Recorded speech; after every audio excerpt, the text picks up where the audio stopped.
நம்ம இலக்கியா இருந்துட்டு கௌதம் கிட்ட எல்லா உண்மையுமே சொல்லணும்னு சொல்லிட்டு நினைச்சிட்டு இருந்தாங்க. ஆனா அது எப்படி ஆரம்பிக்கிறது, எங்கிருந்து முடிக்கிறது அப்படின்னு சொல்லிட்டு பார்த்தீங்கன்னா தெரியாம, அடுத்ததா பார்த்தீங்கன்னா நேரா நம்ம கௌதம் இருந்துட்டு அதாவது கௌதம நம்ம இலக்கியா ரேவதி கிட்டயே கூட்டிட்டு போக ஆரம்பிச்சுறாங்க.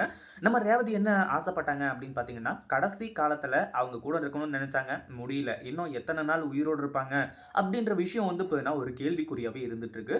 அந்த மாரி இருக்கும்போது நான் செத்தாலாச்சும் பார்த்தீங்கன்னா, என் மகன் கௌதம்க்கு நான் தான் பார்த்தீங்கன்னா உண்மையான அம்மான்னு சொல்லிட்டு தெரிய வரணும். ஒருவேள அப்படி தெரிய வரல அப்படின்னாலுமே கூட, என்னோட மகன் கௌதம் தான் பார்த்தீங்கன்னா எனக்கு கொல்லி போடணும் அப்படின்னு சொல்லிட்டு ரொம்பவே எமோஷனலா பார்த்தீங்கன்னா பேசியிருந்தாங்க.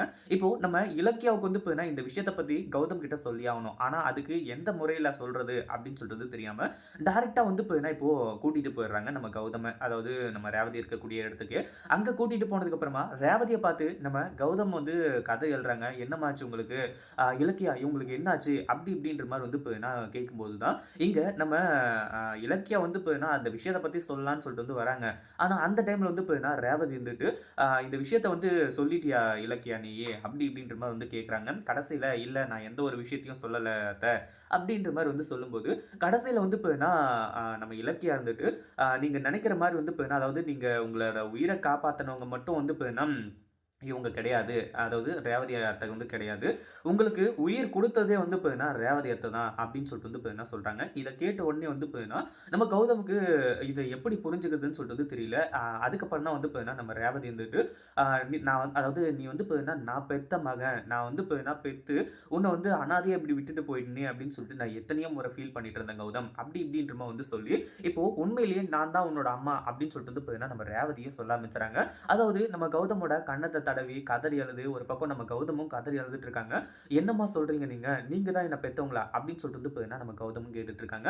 இந்த மாரி இருக்க சூழல்ல பார்த்தீங்கன்னா, அடுத்ததா நம்ம அதாவது இப்படி நம்ம ரேவதிக்கு இருக்கிற பிரச்சனைகள், ரேவதி பார்த்தீங்கன்னா, இன்னும் கொஞ்சம் நாள்ல சாகப் போறாங்க. அப்படி இப்படின்ற மாரி எல்லா விஷயத்தையும் கேட்கும்போது, நம்ம கௌதம்க்கு பயங்கரமா அதிர்ச்சி இருக்கு. ஏன்னா முன்கூட்டியே பார்த்தீங்கன்னா, நம்ம கௌதம் கிட்ட அதாவது ஆல்ரெடியே தத்து புள்ள அப்படின்னு சொல்லிட்டு தெரிய வரும்போது, இந்த ஒரு விஷயத்த பத்தி பார்த்தீங்கன்னா சொல்லியிருந்தாங்க அப்படின்னா, இந்த குறிப்பிட்ட காலத்துல பார்த்தீங்கன்னா, தான் அம்மா கூட நம்ம கௌதமும், அதே மாரி தன்னோட மகன் கூட பார்த்தீங்கன்னா ரேவதியும் ஓரளவுக்கு பார்த்தீங்கன்னா சந்தோஷமா இருந்துட்டு இருப்பாங்க. அதுக்கப்புறம் அவங்க சந்தோஷமா செத்து போயிருந்தா கூட பிரச்சனை கிடையாது.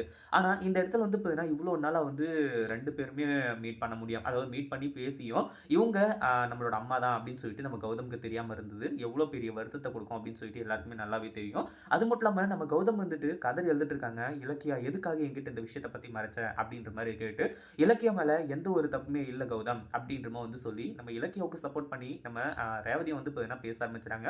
அது மட்டும் இல்லாம உனக்கு அதாவது என்ன பத்தின உண்மை, உன்னோட அம்மா யாருன்னு சொல்லிட்டு தெரியாமயே போயிடுமோ அப்படின்னு சொல்லிட்டு பார்த்தீங்கன்னா, நான் ரொம்ப பயந்து போயிட்டேன். இப்ப எனக்கு பிரச்சனை இல்ல. இப்பவே உயிர விட்டாலும் பரவால்ல.